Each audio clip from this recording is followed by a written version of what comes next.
আহা রে, ঘরটা ভেঙে গেল রে। আহা রে।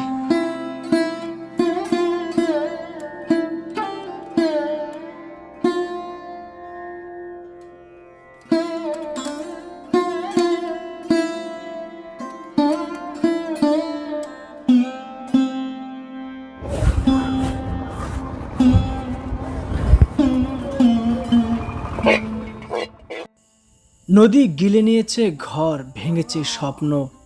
আজ নদীর ধারে কাঠের উপর বসে রান্না করতেছেন তারা। এক মুঠো ভাতের লড়াই, চোখে শুধু হারানোর বেদনা। এমন জীবন যেন আর কারো হয় না।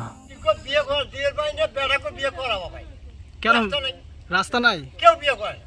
মানে রাস্তার কারণে একবার এসে দেখে ঘুরে যায়, বাপরে বাপ কুড়ি বিয়ে দেবো বা কুড়ি বিয়ে করাবো, ঘুরে যায়। মানে বেটিরও একই অবস্থা, ব্যাটারও একই অবস্থা। একই অবস্থা। এই টাকার এক ছেলের প্রস্তাব দিয়েছি মনে করেন ঢাকার তেলকপাড়া।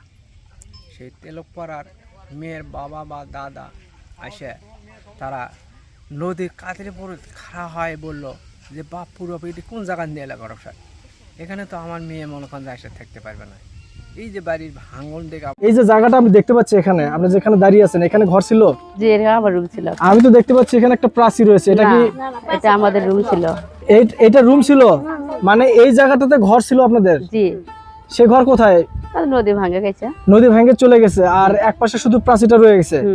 আর যে পেছনে যে ঘরটা আমরা দেখতে পাচ্ছি, সেই ঘরটা এখন নদী গর্ভে যাওয়ার জন্য অপেক্ষা করতেছে। হ্যাঁ, মানে দেখলাম যে এর ঘরটা থাকিচ্ছে না, আচ্ছা, তাই এক সাইডে যখন ভাঙে গেল ওই রকম করে ইট গুলা কোনো মতো সরাই থেছি। দর্শক, আমি যদি ঘরের নিচ থেকে আপনাদেরকে দেখাই, দেখুন ঘরের নিচে কিন্তু ফাটল ধরেছে। এই যে দেখতে পাচ্ছেন আপনারা, ফাটল ধরেছে। এই যে দেখুন, ফাটল ধরেছে। ঘরটা মানে শুধু অপেক্ষায় রয়েছে কখন নদী গর্ভে চলে যায়। সেই ঘরের ভেতরটা দেখুন কতটা সুন্দর করে, কতটা পরিপাটি করে তারা ঘরটা সাজিয়েছে।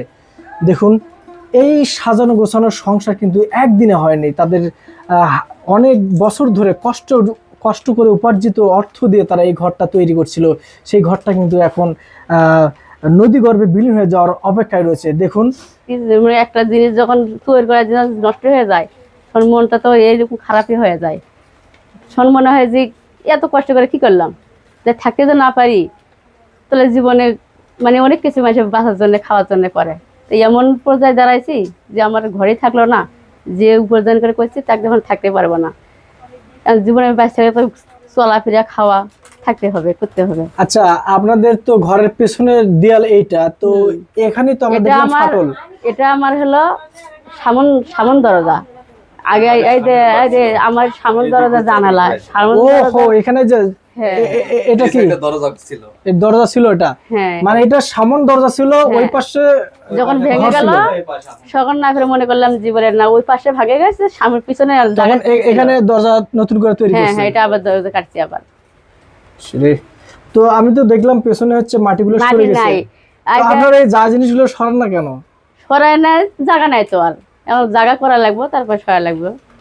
আর এই রুমের পাশে যে রুমটা ছিল ওটা অলরেডি চলে গেছে ওটা। হ্যাঁ, এখন শুধুমাত্র এই রুমটা রয়েছে। এটাও আবার মানে অনেকটা ঝুঁকির মধ্যে। মানে এটাও শোক করছে, ভাঙবো বলে না, ভাঙবো না, আমরা আল্লাহর উপর ছেড়ে যাই, কারণ আল্লাহ যা করে করবে। আচ্ছা, আর আপনারা তো রাত্রে এখানে থাকেন, তাই না? জি, এখানে আমি তো দেখতে পাচ্ছি আপনারা একেবারে দেয়াল ঘেঁষে থাকতেছেন। আপনার তো রাত্রে অনেকটা ভয় হওয়ার কথা, ঝুঁকির মধ্যে ভয় লাগে তো। বললাম না, যখন ঘুমাতে উঠে কই দেখি পিছনে যা দেখি কিরকম হচ্ছে, আবার ঘুরে ফিরে আসে, আবার শুতি। ঘুমোতে পড়লে মানে ভয় লাগে।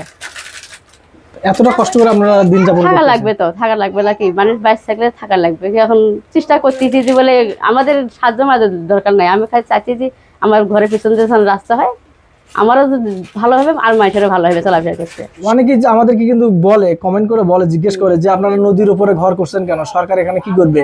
তো তাদের উদ্দেশ্যে আপনি কি বলবেন? আমরা নদীর উপরে ঘর দেই নাই তো, আমরা যখন নদী ছিল দূরে ছিল, অনেক দূরে ছিল, সেই অবস্থায় ঘর দিয়েছিলাম, মনে করিনি যে নদী এত দূরে আসবে। তার কি দেখলাম যে আস্তে আস্তে তো আমাদের বাড়ি পর্যন্ত খেয়ে নিল। জিও ব্যাগ যদি না থাকতো তাহলে কিন্তু এতদিন এই ঘরটা নদী গর্ভে বিলীন হয়ে যেত।